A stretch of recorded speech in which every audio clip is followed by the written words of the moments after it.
I now call upon Faith Odhiambo, Moni, to take her oath of office as Vice Chairperson of the panel.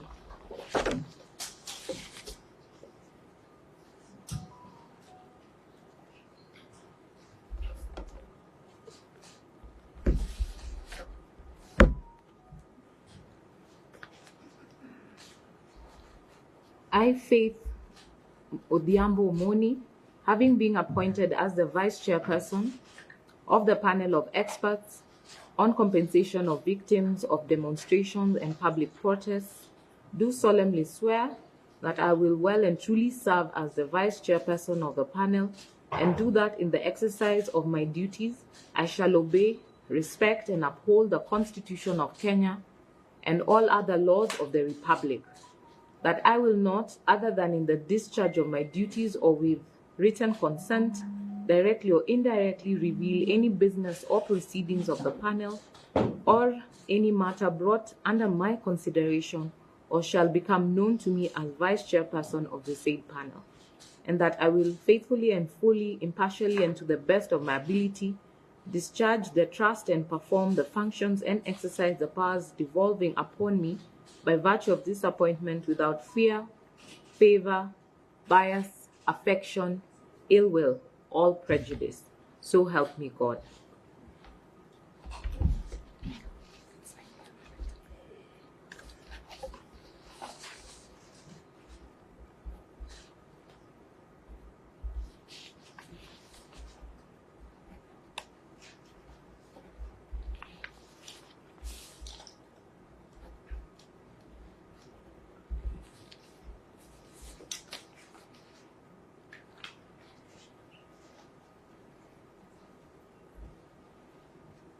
The quest for justice in terms of compensation must go hand in hand with expedited access to justice for victims for police brutality during protests and riots.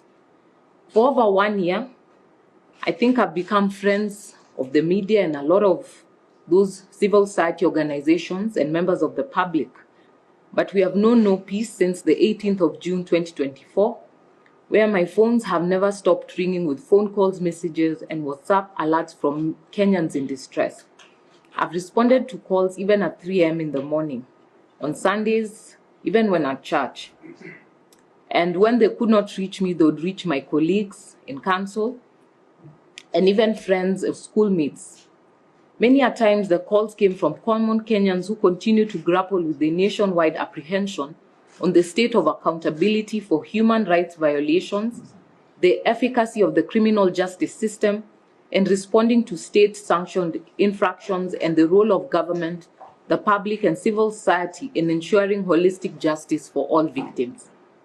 My endless encounter with Kenyans who have suffered in the hands of law enforcers remind me of how much more is yet to be done to reform our nation.